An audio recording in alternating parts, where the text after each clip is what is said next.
Hello and welcome to the Week in 60 Minutes, brought to you by SpectatorTV and broadcast on Thursday the 21st of April. I'm John Connolly, the Spectator's news editor and your host this week. On this week's show, Boris Johnson faced MPs for the first time since he was fined for breaking the lockdown rules. Keir Starmer said his apology was a joke and a senior Tory called on him to quit, but the Prime Minister has vowed to keep on fighting. I'll be joined by Katy Balls, James Forsyth and Isabel Hardman to discuss his fate. After failing to take Kiev, Putin has started a renewed offensive in eastern Ukraine. But can he convince ordinary Russians that the war is still on track? Mark Galeotti and Jade McGlynn discuss Putin's narrative war on the home front. In China, the city of Shanghai is still in a gruelling lockdown. Unable to leave their homes and struggling to find food, people in the city are evading China's censors to protest about the conditions. Is there any hope in sight for them? I'll be joined by Cindy Yu. And finally, the next president of France will be decided on Sunday. With just a few days to go, Emmanuel Macron and Marine Le Pen sparred in a debate last night.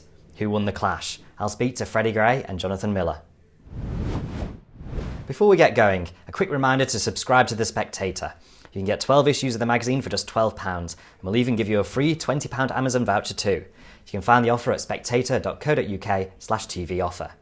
And why not subscribe to our YouTube channel too? Click the red subscribe button at the bottom of the video and tap the bell icon to make sure you never miss an episode. Boris Johnson was forced to apologise in the Commons this week after he was fined for breaking his own lockdown rules. The Prime Minister said that it did not occur to him that his dalliance with a birthday cake before a COVID strategy meeting was against the law. But will that wash with the public? Katy Balls writes this week's cover piece on Boris Johnson's survival strategy, and she joins me now with James Forsyth, Spectator's political editor, and Isabel Hardman, our assistant editor. Katy, James and Isabel, thank you for joining us.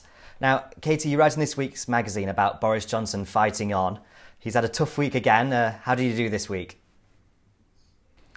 Well, I think if you'd said, 2 months ago, Boris Johnson is going to receive a fixed penalty notice and then have to face his MPs in the chamber, I think you would have predicted that it would be more tense than it really was when Boris Johnson had to apologise on Tuesday. He had one MP in the form of Mark Harper, the chair of the COVID recovery group, come out and say that he no longer had confidence in Boris Johnson. But that was about it when it came to the Commons response. There were a few, critical questions, concerned MPs, but there are more Tory MPs coming out to try and move the conversation to Ukraine. Now, obviously, figures that the government want to come out and ask helpful questions don't tell the full story. But I think even in the reception that followed where the Prime Minister privately spoke to his Tory MPs, there were 2 hostile questions which point to trouble ahead, but there's still a sense that he is not in imminent danger. And I think for Boris Johnson and his team, this whole way through this, they've been focused on buying him time. And you start to see that the more time that they buy for him, the more chance he has of pulling through this. Now, there's still a few flashpoints. I think more fines are going to be particularly tricky, given the defence they've done of this fine is so specific to the event, playing down the seriousness of birthday cake. So what if there are fines for what could be viewed as more serious rule breaches? And also there's the Sue Gray report and there's local elections. But I think those around Boris Johnson are more optimistic than they have been for some time. James, as well as Partygate, you mentioned in your column this week that Boris Johnson has got a lot of kind of difficulties and trials ahead of him. Can you give us a sort of rundown of what those might be? I think the worry for the Tories is that it's hard to see where political relief is coming from for them. That there are obviously all the issues to do with Partygate that Katy just mentioned. Then there is the fact that the Tories are behind in the polls even before the next few months, which are going to see household budgets really squeezed by rising prices. Just this month, national insurance has gone up, and then you've got a whole series of, I think, what are going to be quite contentious public sector pay settlements coming. And so it's hard to see where the good news is. And you add into the fact that now the IMF thinks that the UK economy will only grow by a mere 1.2% next year. And you see it's going to be very, very hard sledding for the Tories because they're people are going to be feeling worse off, and the government is going to really struggle against that environment. I think one of the problems for the government is that often in British politics, governments come in, do the difficult stuff straight away, become a bit unpopular, and then if things work out for them, they reap the benefits of that before polling day. But partly because the Tory offer in 2019 was principally about Brexit rather than anything else, and also because of COVID, the government hasn't done that. So it is only now turning to do some of the unpopular things, for example, raising taxes, and it's doing that in the middle of the Parliament rather than when you should want to do it, which is at the beginning of the Parliament. And Isabel, do you think that sort of creates a problem for Boris Johnson for Partygate as well, in that he can't change the conversation?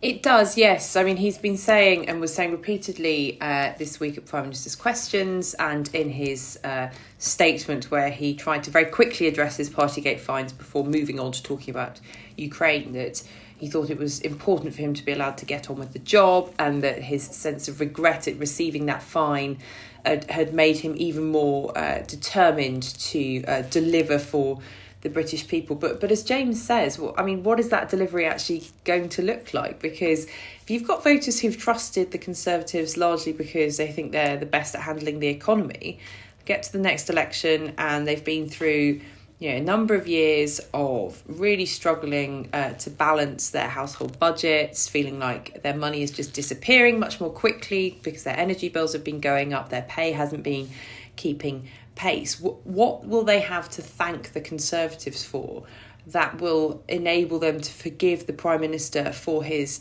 personal failings? And even if things were going swimmingly with the economy, the Partygate investigation isn't over yet, and the votes that we've been having and debates that we've been having this week on referring Boris Johnson have been taking place before the police investigation is over, before the Sue Gray report comes out.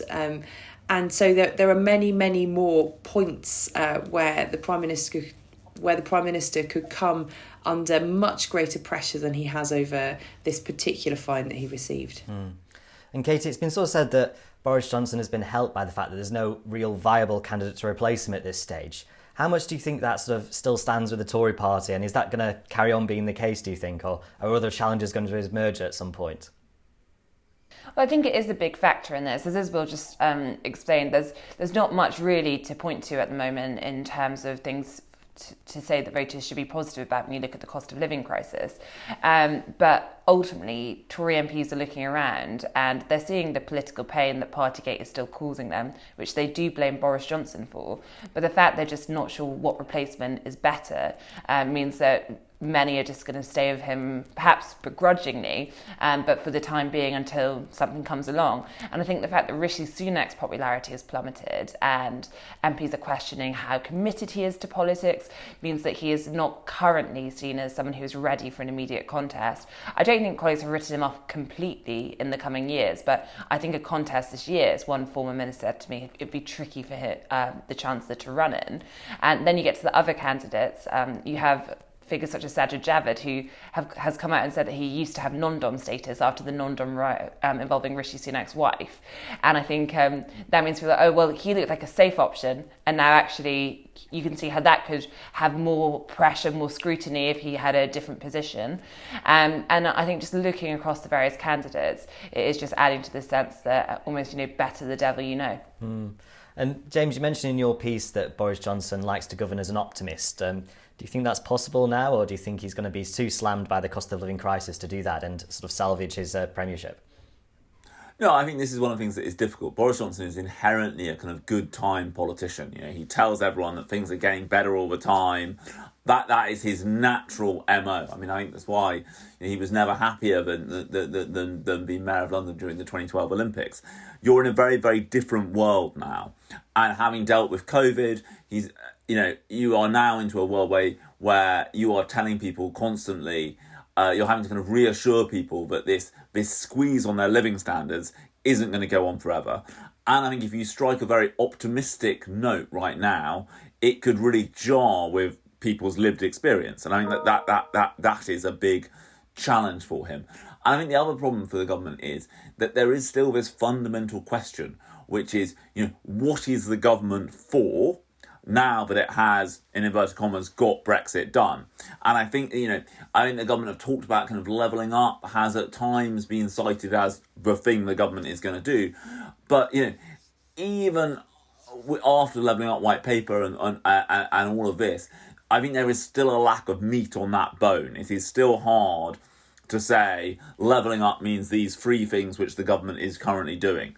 And I mean, there is also a kind of recognition in the government that, that public service reform, which was the kind of meat and drink of British politics for a long time, there is a real lack of, again, clarity on what the government wants to do to change the way public services work. I mean, that's a particular problem, because you've got these long backlogs and problems caused by COVID and the lockdowns, in education in terms of lost learning, kids who've fallen behind, and in the NHS in terms of waiting lists. You look at the fact that you've got 6.1 million people on the NHS waiting list right now.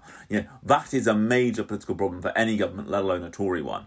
And then you look at the fact that, since records started being collected in August 2010, you've got more people waiting 12 hours to be admitted from A&E than at any previous time. And I mean, the state of the health service is a potentially really big threat to the government over the coming months. And Isabel, switching to Labour now, I mean, it's one thing them to criticise Partygate and the cost of living, but do you get the sense they're sort of putting forward a coherent vision for the country on their side as well, and they're in a sort of decent position at the moment?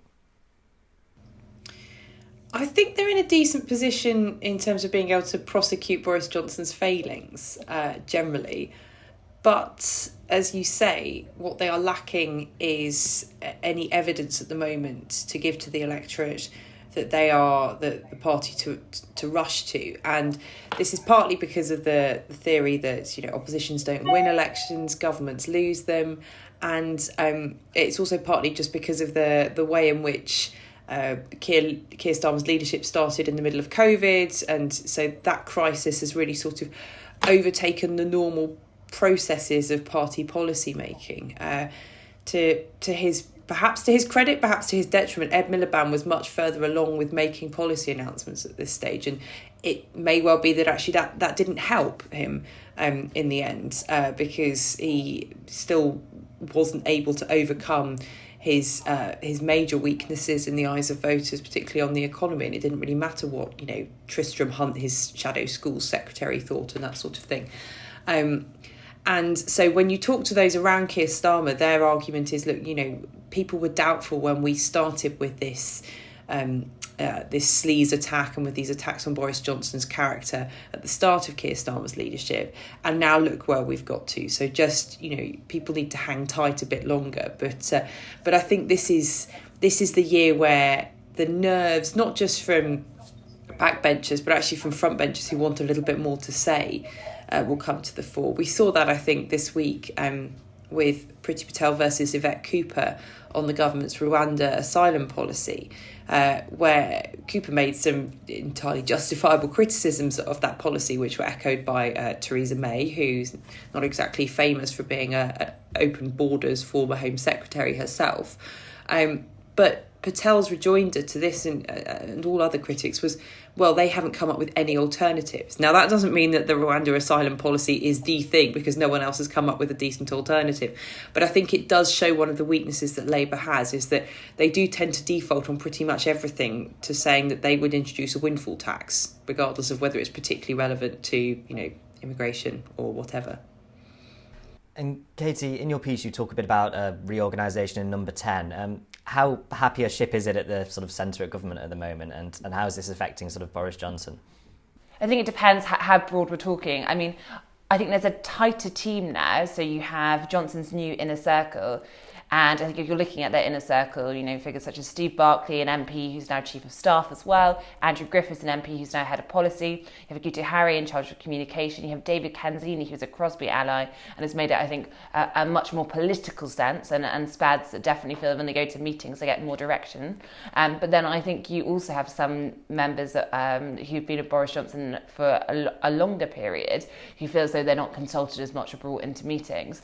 But I think generally there is a sense that Boris Johnson's shadow whipping operation straight after Partygate and the new team event that they have managed to land some announcements. And for example, I mean, people are still debating the Rwanda policy in terms of those crossing the channel, but I think inside government, I think that landed pretty well, and actually they do view it as a success. And James, looking forward to the local elections in a few weeks, how important are they for Boris Johnson, and do you think he sort of benefits now from a bit of a low expectation? Well, we're at that expectations management stage of the cycle where the Tories want to suggest that, holding on to one councillor in the entire country would be a good result. It's midterm. It's always difficult for governments in these situations. I do think that these elections matter, but in two ways.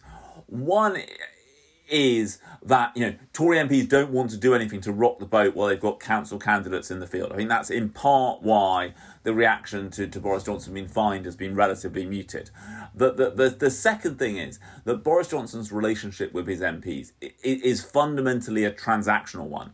This is not a great ideological project. This is they back him because they think he gives them a better chance of winning than anybody else.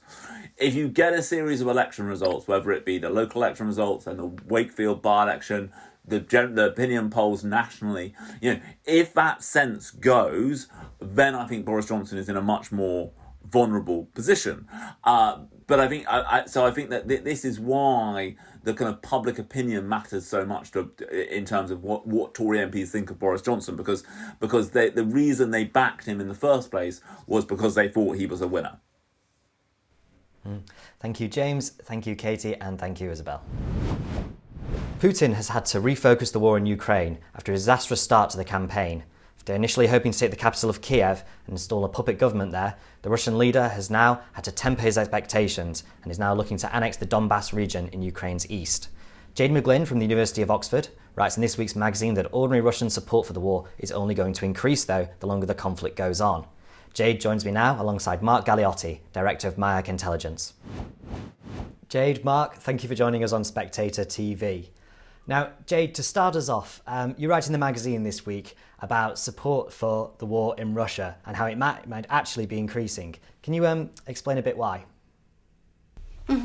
So, of course, it's very difficult, and I would first of all like to just say, might should be the operative word. There has to be some caveats around how we take even the independent pollsters considering the crackdown on freedom of speech and the introduction of several sort of censorship laws. But my main argument in the piece is that in the conditions such as they are in Russia at the moment, it seems to me much more likely that support for the war is going to increase, not just simply because of a rally round the flag effect, but also because, sanctions, they are hurting people, but they're not going to be blamed. Nobody's going to say, oh, we have sanctions because there was this illegal invasion of Ukraine. They're going to say, we have sanctions because the West put sanctions on us. And so that's not really going to work against the Kremlin. And then secondly, of course, there's the fact that, of course, the body bags are going to start coming home, or ashes, as the case may be.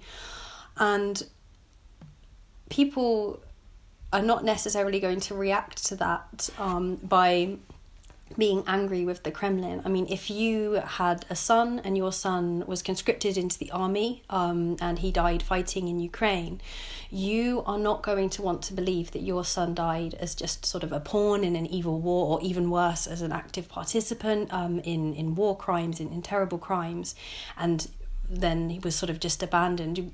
Nobody would want to believe that narrative over such a terrible loss. You're going to be much more likely to want to believe this alternative version, especially when this alternative version is pumped every single day pervasively by Russian state media, that your son died as a hero fighting Nazism. So it's going to be very difficult. I think the more loss there is, whether or not that's economic, whether or not that's this awful sort of tragic loss of losing one's son, I think the more people are going to be likely to buy into to the narrative and to be more resistant to learning the truth of what's happening in Ukraine.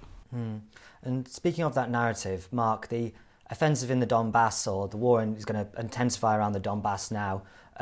Most in the West, we sort of see that as a bit of Putin's failure, of the fact that he's failed to capture larger parts of the country. How is he selling that domestically at the moment? Well, yes. I mean, you've got to realise that, given that they're naturally going to spin the war as effectively as they can, and yes, they use state-controlled media to do that. This is being presented as just simply the next logical phase of the so-called special military operation, because of course it's not a war. At first, it was about demilitarizing Ukraine, and they bring out statistics as to how many tanks have been blown up and such like. And then they say, but this was primarily, it was never, of course, about an invasion of Ukraine, they say. It was always about protecting the Russian speakers and Russian citizens of southeastern Ukraine from the genocide that was going to be visited upon them by this evil neo-Nazi regime. And thus, what is actually, in military terms, essentially a three-quarters defeat, shall we say, this reconsolidation down in the Donbass region and along the northern coast of the Azov Sea, is being spun just simply as well, this is where the Russian speakers are, this is where we need to be to protect them. I mean, of course, we have to also accept the limitations of the sort of the capacity of the state to spin everything as it pleases. And I must admit, here I would actually slightly push back against Jade's argument, because in some ways, look, I go back to the Soviet war in Afghanistan, and if one looks there, when again you have a rather foolish imperialist venture that was clearly being spun by a very, very powerful state propaganda machine. And the thing was that, to a degree, people were willing to believe it until they have some kind of independent benchmark of what is actually the truth. And Jade's absolutely right that dead people tell no tales. But the point is, there will be a lot of living people who come back. And particularly what we're now seeing is this is the new spring conscription season. And that means that the conscripts from last spring, many of whom did end up being pressurized into quote unquote volunteering to go to Ukraine, are now beginning to head home. They really started coming home the weekend that's just passed. And with them, there will be some degree of tales of what's really been going on. And yes, there will be resistance. People don't really want to hear. And people, many of the conscripts will not want to talk about what they saw and what they did. But nonetheless, I think we're beginning, only just now, beginning to actually see a real competition between, shall we say, the reality on the ground and the Kremlin's, on the one hand, very sanitized, and on the other hand, very, very toxic narratives about what's happening in Ukraine. Jade, what do you think of that? What do you think are sort of the limits of the state media there in terms of convincing the population? Mm-hmm. I think there are clear limits to state media, and I certainly hope that Mark is right. I suppose my concern would be that in Afghanistan it took quite a long time, and I worry that nowadays everybody sort of tends to expect things to happen quite quickly, I think, because of the nature of sort of social media and the way that all of our societies are. But there is a limit to what state media can achieve. However, I think perhaps, first of all, I would say that I think actually how effective state media has been underestimated for quite some time. I think if you use the word propaganda, people tend to dismiss it as, oh, that's something one-dimensional. But one of the strengths of the way that the Putin government has worked, and this isn't just a recent thing, this has been going on since, I think, well, at least 2012, and certainly before then, but in a particularly intense way since 2012, is this co-creation. I mean, they're telling, even now, the state media is not simply imposing this view on people. This is a co-creation. This is also in part sort of a narrative that there was some appetite for. And certainly this argument around the idea that Russia is essentially just refighting World War II. I mean, World War II is something that is a cherished memory. It's probably the most unifying element, not only of Russia's history, but perhaps the most unifying idea that Russia has in terms of an effective way of sort of bringing the nation together. And people have bought into these narratives, not just for the war in Ukraine, long before them and in many different ways. That doesn't mean essentially that they completely agree with it in the same way that the Kremlin presents it. There may even be some cynicism. Some of the people who support the war can be quite cynical towards the Kremlin. Some of the more nationalist types. So it's not as simple as, people are zombies or people are sort of brainwashed. But what it is that the Kremlin is very good at sort of creating this mosaic of narratives to sort of inscribe that everybody can not everybody, but almost everybody can maybe find one bit that they like or inscribe themselves into. And Mark, Jade mentions in her piece about these sort of state-managed Russian events in support of the war. For example, Putin in the huge football stadium talking to the crowds where a lot have been paid for example. Do you think this is sort of a sign that the Kremlin is feeling a bit vulnerable, maybe, and is perhaps a bit more wary of sort of spontaneous support or distaste for the war? Well, yes. I mean, you have to realise that, when it comes down to it, this is a regime of old men who went through the collapse of the Soviet Union, and in Putin's case, also the collapse of East Germany before that, who have, I think, an intrinsic mistrust of what they would think of as the mob, and therefore, time and time again, precisely want to try and get out ahead as they see it, and exactly create this sort of astroturfed fake notion of a groundswell of opinion. Because the point is that these events, by squeezing out the scope for any alternative perspectives, what they try and do is create the sense that there is a public groundswell. And that means that firstly, a lot of people feel, well, if everyone else is thinking that, then so should I. Or secondly, even if they are actually personally feeling critical of the regime, if they suddenly think, wow, everyone else believes this, it encourages them to keep quiet, to keep a low profile. This is an era in which, in some ways, we're seeing the weaponization of paranoia as a sort of key element of sort of control of the population. But I think there's also one other dimension I'd throw in, which is, I think, in some ways, these kind of events are also thrown for basically an audience of one person, and that is Putin himself.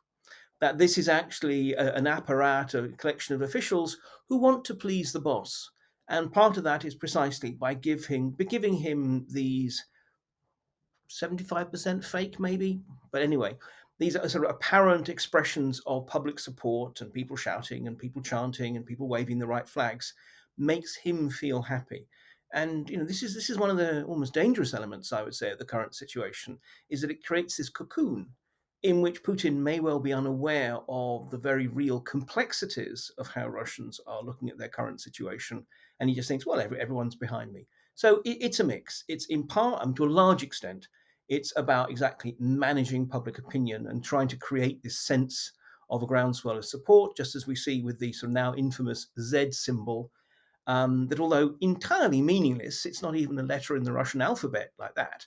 But nonetheless, this symbol is now sort of incorporated all other places as officials realize that this is what they should be getting behind, and ordinary people think, well, this is how I show I'm a patriot. So there is the creation of a national mood, but it's also about pleasing the boss. And Jade, you write a bit in your piece about the Russian state sort of instrumentalizing trauma and sort of reminding Russians of the worst eras of their history. Can you tell us a bit about that, please, and explain it? Mm-hmm. So in some ways it picks up quite nicely on a point that Mark was making there about paranoia, but there's been a sort of very deliberate, and again this is not something that started sort of on February 22nd or after February 24th of this year, but there's been an attempt to, I suppose, that I don't think we can see as anything but probably quite deliberate, to use rhetoric and language and sort of certain set phrases that deliberately hark back to the Stalinist era in certain speeches, particularly sort of some of the speeches that Putin gave in early March. And the way I personally would interpret that is as trying to sort of stir up memories, again, this discouragement of voicing alternative opinions, and so on. But there's also, many other sort of traumatic memories that sort of not just Putin, but the media as well can instrumentalize. And some of the most obvious ones that have been used before are the memory of the sort of chaos and the anarchy of the 1990s, when which in the Kremlin narrative is because of total state collapse and having a weak state. I mean, most of the uses of history that you see in Russia are about saying it's really important to have a strong state. It's really, really important, that there aren't any protests and that the state remains really strong. And so the 90s is a very useful one.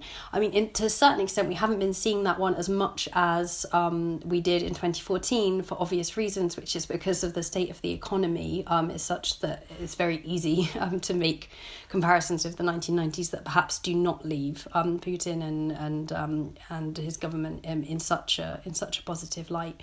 But there is this, I think we're all familiar with the way that, or most of us are familiar with the way that Putin uses the memory of World War II and the triumph of that and the heroism. But there's also, a less explored element of how he uses the tragedy or what's seen as tragedies and troubles and traumas to encourage certain behaviours. Just to piggyback on that, I agree very much. Yeah, of course. And I think one can link that back to a very useful point that Jade made right at the beginning, which is that if we look at the impact of the sanctions at the moment, which in part seems to have been intended by the West precisely to bring pressure to bear on Russians to make them feel that they need to protest or whatever against the regime, that is absolutely not what is happening. On the whole, even Russians who are not fans of Putin, even Russians who are relatively West-looking and know the situation, when they go to the chemists and they can't find the medicines that their kid needs, or when they go to the supermarket and they can't find food, they are not blaming Putin. They are blaming the West. They are blaming us because we managed to launch a sanctions regime which, while absolutely hitting the sort of apex of the state, is also very much hitting the base of society. And I think in some ways this actually plays to Putin's use of national trauma and national isolation as an instrument of welding support. The idea is, even for those people who don't like Putin, even for those people who actually may well feel that Russia ought not to be in Ukraine, there is that sense that you are now in an existential struggle for Russia's independence and sovereignty, and a nasty West is penalizing you for that, and therefore, like it or not, you have to, again, rally around that flag. I'm picking up on that point, Jade. We're obviously not entirely passive observers in this. Is there anything the West could be doing more to win Russians over? And do you think some of the way we've sort of treated Russia might have led on to this? For example, this week, Wimbledon has banned all Russian athletes, for example. Do you think we should be doing things differently? I mean, there's two quite big questions there. Just to start with, I think that, I completely agree with Mark that, of course, sanctions are going to be blamed on the West. And it's not so much that I think sanctions like that shouldn't have been applied, but I thought it was a bit of a shame to apply sanctions that affected the entirety of society, perhaps before we had exhausted all of the sanctions possibilities for targeting the elites. I'll put it that way. I do think that a lot of mistakes are being made. I think that it's not a good idea for us to... Firstly, for us to sit in judgment for me, and I believe for Mark as well, from the relative from the absolute safety of London. It's not really for me to sit here and sit in judgment of people, for not protesting or for protesting, because that's not a risk that I have to take. So I would just say put that kind of element in as well, because I think it's quite tiresome sometimes to hear Westerners, really sort of having a go at Russians. For not protesting. But I think that we should be trying to encourage those people who want to leave, who do want to leave, particularly the sort of the young and the brightest. I think we should be making it easier for them to come and to travel and to leave Russia, because firstly that's a brain drain, which will then weaken the Russian economy further if that's what they're trying to do. If Russia wants to have this kind of autarkic or semi-autarkic, dependent on China system, they're going to need quite clever people to do all of the import substitution that they now need. So we should be encouraging those people to come over here. I mean, if you follow that logic. But I think also as well, it's just important in terms of framing. I very much do think that probably a majority of Russians support this war. However, I'm not sure how, just thinking from a Western point of view, I'm not sure how helpful it is to frame it in that way. If we think back to the Soviet Union, it was a very useful way of saying... There was a tendency to say, well, this is the Soviet regime that's kind of been imposed, and there was this difference, this idea that it had been imposed on Russia. Clearly, we can't go quite to that extent, but I think it's important that we make sure people know that there's a door open, that there's sort of a friendly hand being held out, because at some point, completely over optimistic as this seems, there might be an opportunity. Putin might even die, he might even be mortal, and there might be an opportunity to encourage a slightly different regime. It would be very important, I think, that Putin is externalizable, that there is this other idea of Russia, and that the West has made it clear that they don't sort of say, well, everybody's Putin. Mm-hmm. Thank you, Jade, and thank you, Mark. Shanghai is about to enter the 4th week of lockdown, with many residents in the city of 25 million still being told that they can't leave their homes to buy food. Cindy Yu writes in this week's magazine that the people in Shanghai have taken to social media to complain and are using ever more subtle techniques to bypass Beijing's censors. Cindy joins me now. Hi Cindy, thank you for joining us. You write in the magazine about Shanghai's lockdown this week. Can you tell us a bit about the situation there for those who haven't been following the story as closely? Yeah, of course. So Shanghai, like many other cities around China, has been dealing with an Omicron outbreak. The difference with Shanghai is that it's actually one of the leading cities in China which has been advocating for living with COVID, or as much as possible, living with COVID strategy. So it actually didn't lock down when it found its first cases earlier this year, which meant that by the time that it did lock down, the authorities didn't actually know how many cases there were in the city. A lot of these were asymptomatic anyway. So it spent weeks basically telling people, 25 million residents basically, we're not going to lock down, don't worry. Then it did lock down at the end of March, and it split the city into two in order to do kind of 1 week fire break, all the while saying this is how long it's going to be. And then it extended that indefinitely, and it's currently still an indefinite extension of lockdown. But this whole messy nature of the lockdown has meant that a lot of people just weren't prepared for the siege that then they're living under now. And bizarrely, Chinese lockdowns these days mean that you can't even leave your flat in the tightest areas. You can't even leave your flat in order to get grocery shopping or anything like that. So it's created this logistical challenge on top of the public health challenge, because the government is having to arrange rations, online shopping is severely oversubscribed. And then there's just the sheer number of infections that are happening in Shanghai at the moment. At its peak was about 27,000 in a day, meant that because everyone had to be centrally quarantined under China's zero COVID strategy, that actually there was just not enough people to transport into these quarantine centres. There were not enough quarantine centres themselves in order to make this happen. So the government is basically dealing with a lot of different problems all at once at the moment. And you mentioned there's some quite draconian measures. Are they having any impact at all on the virus itself? Are numbers reducing? Is it worth the sort of the measures?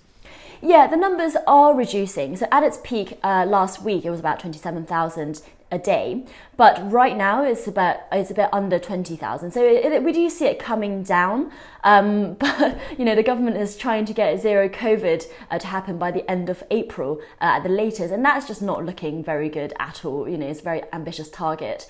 So the numbers are coming down, but there are also questions about how effective these measures are, because under a zero COVID policy, you're meant to kind of quarantine anyone who might infect, right? But at the moment, what we're hearing are these stories about quarantine centres potentially having cross-infections, where people who are testing negative are put with people who are testing positive, creating these cross-infections, or in these mass testings that have become the norm in China, where people are just kind of squished up against each other. And there are social media videos showing this. And some people have started refusing to go downstairs to do these tests because they're worried about getting infected during the testing process.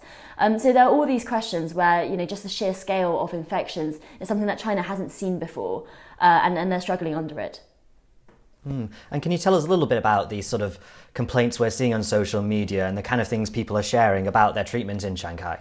Yeah, so I think that's the point that I pick out most on my piece, which is just this incredible moment on social media where so much of this chaos is playing out online, so that people like me sitting in London, Chinese people who are concerned elsewhere, can see everything that's happening. And obviously not every single person in Shanghai will be having a similarly terrible experience. There are those who are very well resourced, well-to-do, who can get enough food and who can get enough medicines and who do have the contacts.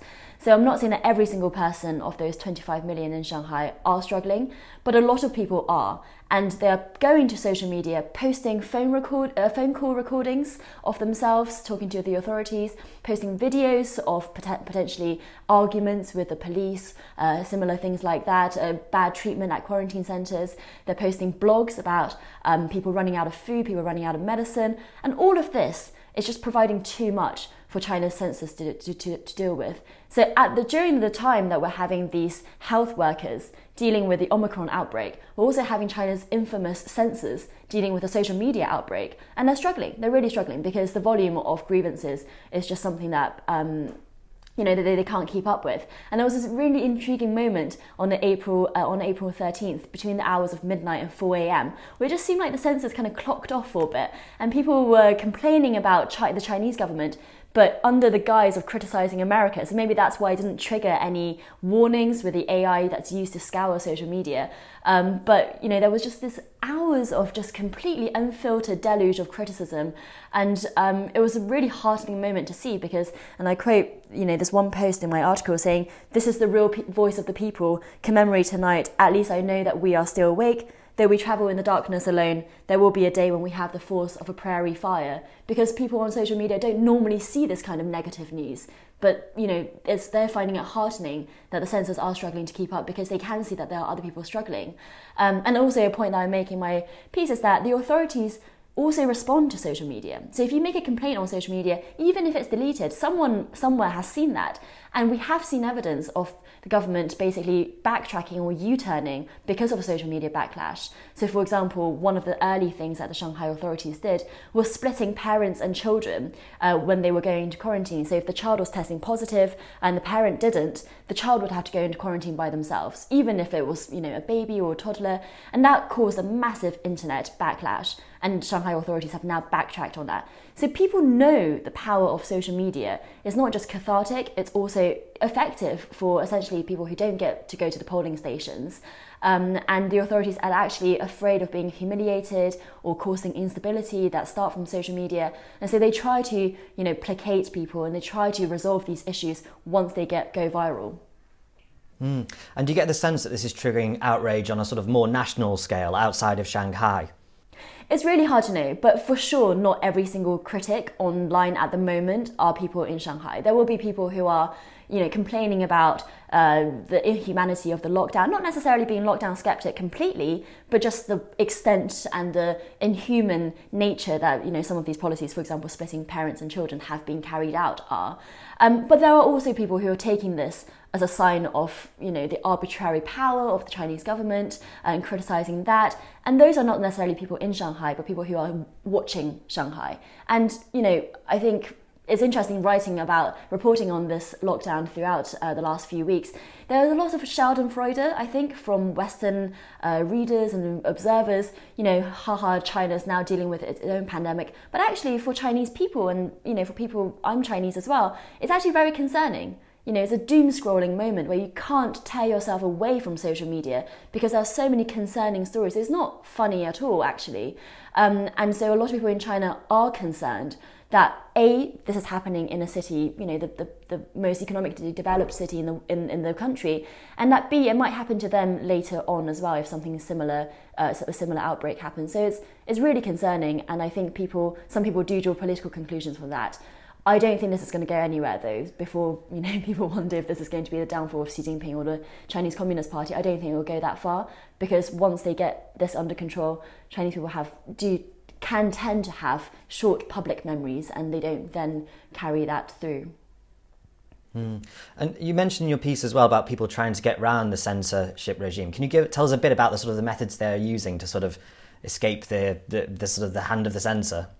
Yeah, absolutely. So first of all, just to explain how censorship on Chinese internet works, it's actually the social media companies themselves who carry out the censorship. They get briefed by the central government, probably weekly, on what are the banned topics and keywords. Then it's the social media platforms themselves who employ either in-house teams or external contractors, professional censors, if you will, in order to carry out these orders, to actually implement them on a granular level.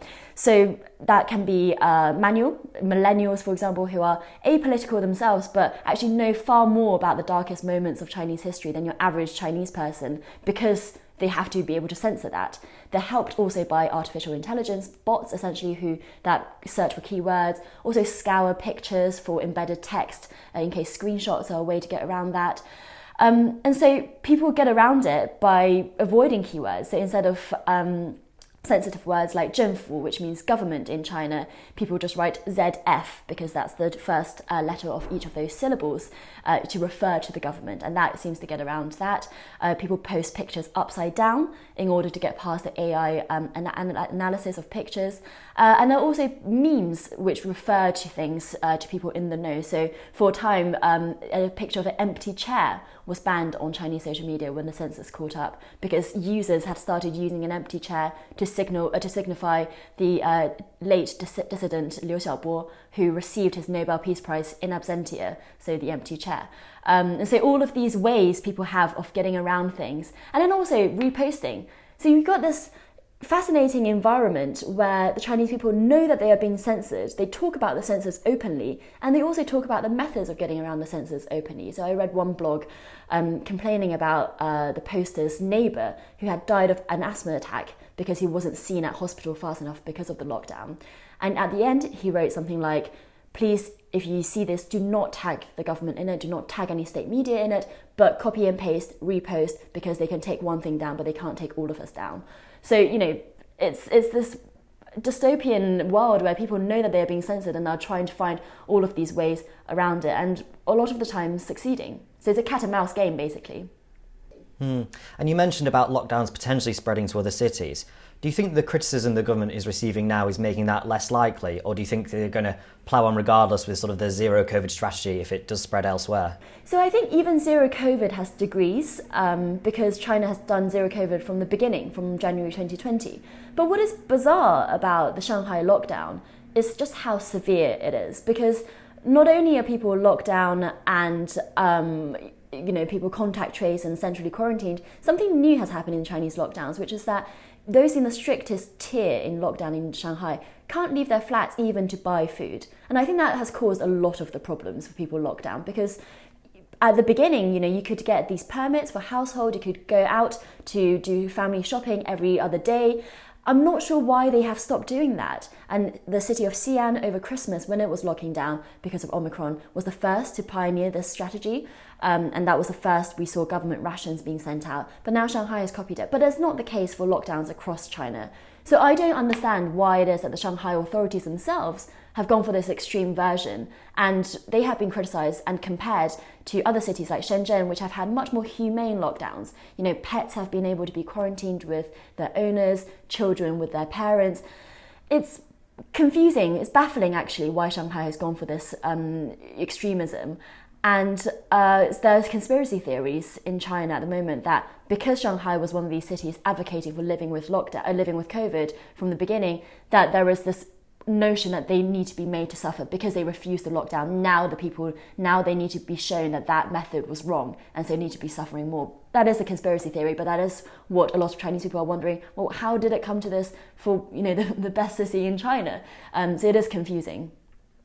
And finally, before you go, Cindy, where do you think Shanghai goes from now? You mentioned at the beginning there that this lockdown was meant to last for a week. Do you think they've got many more weeks ahead of lockdown, or do you think it's coming to an end? So last week, the city introduced this tier system where the city was split into 3 tiers. In the strictest tier, people can't leave their flats even still for food.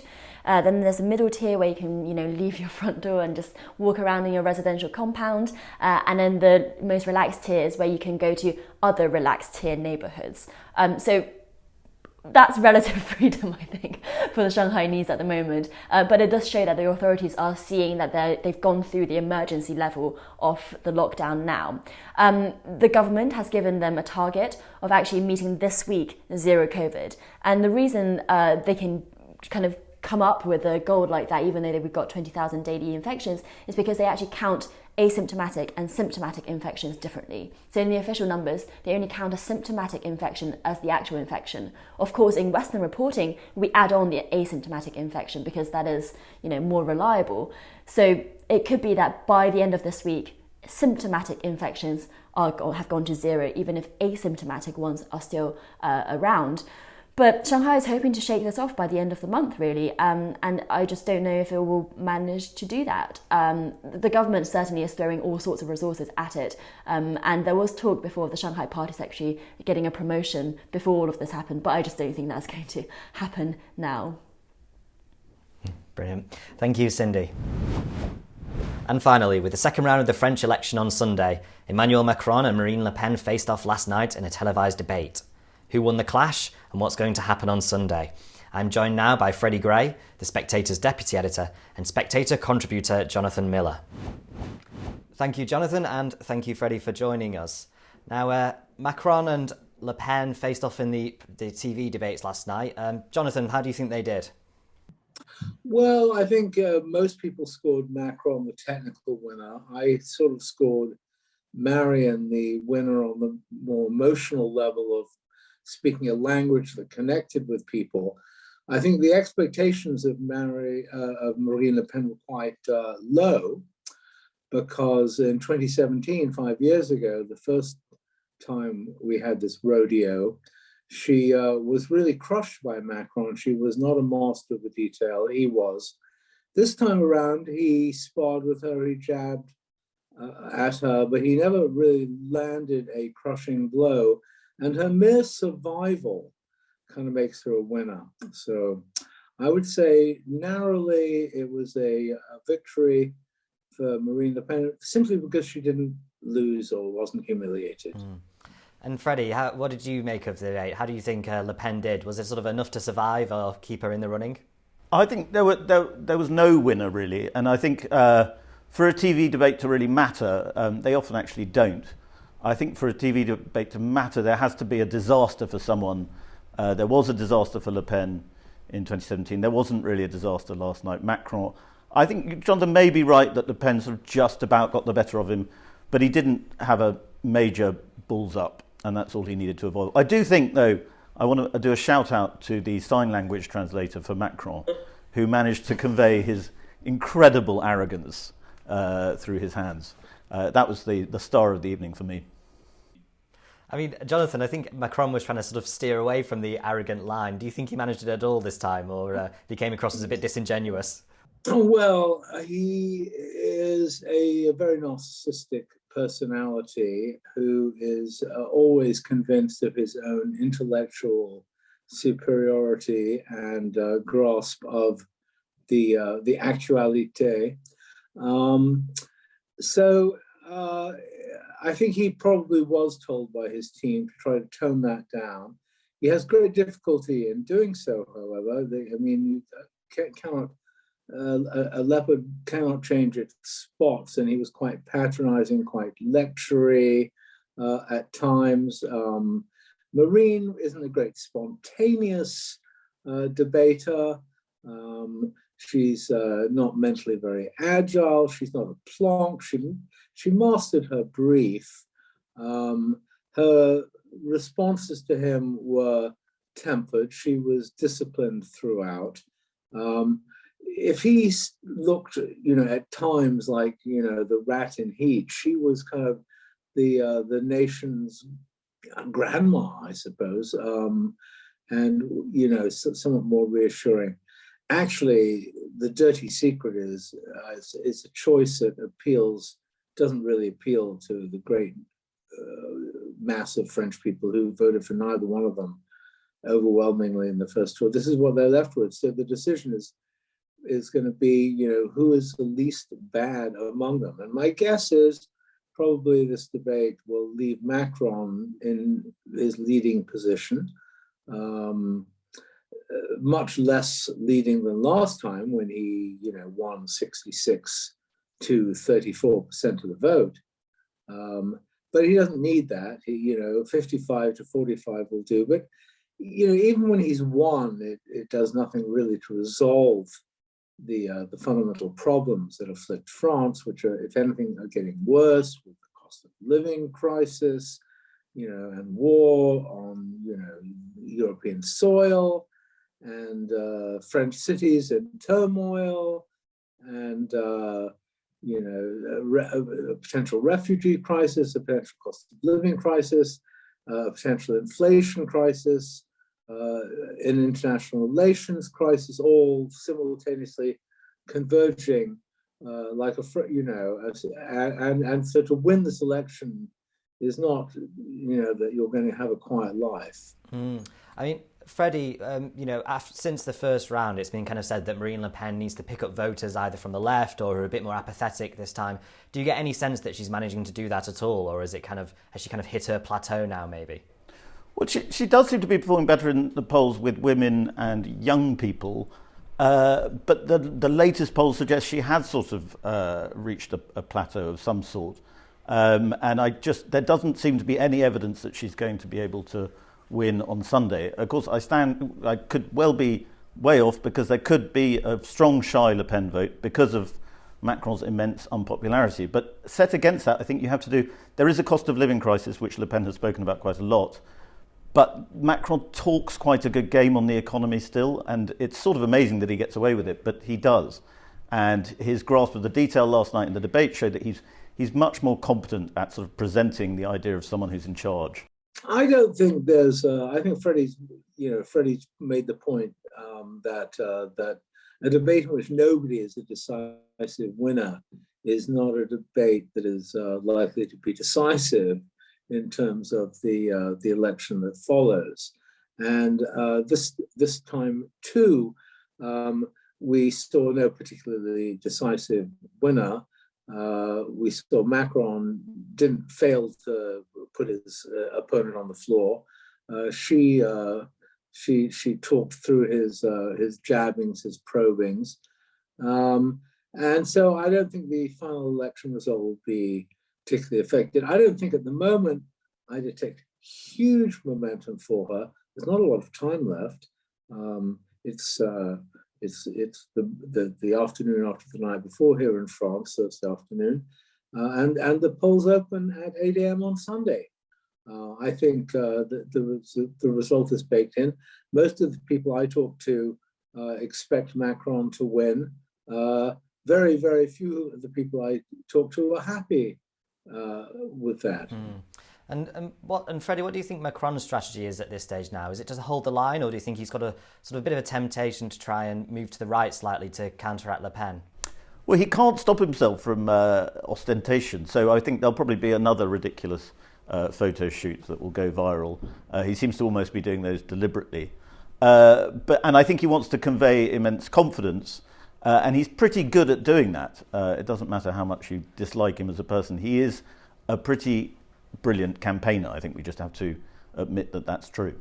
Well, I don't think Macron's been a brilliant campaigner. I part company with that. I think he's avoided campaigning. He thought that the momentum of his interventions with Putin in the Ukraine crisis might put him in this kind of Olympian position as a sort of great statesman at a time of crisis, would carry him through. And then when he has actually confronted voters face to face, it's been a kind of redux of the last 5 years. He's not really comfortable with people. He kind of says inappropriate things. His body language is sort of defensive.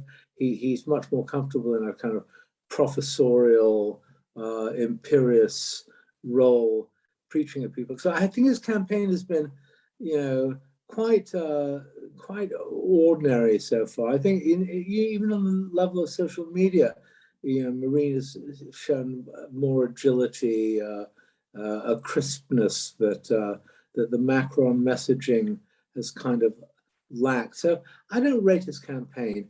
I think his calculation, though, is that he's in a position where he simply can't lose.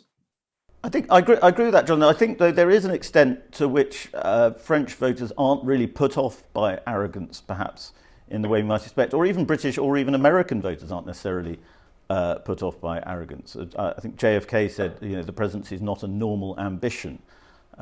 People expect global statesmen to be preposterously vain. Brilliant. Thank you, Jonathan, and thank you, Freddie. That's it for this week. Once again, don't forget to subscribe to the Spectator's YouTube channel. Just click the subscribe button at the bottom of this video and tap the bell icon so you never miss an episode. Thanks for watching, and do join us again next week.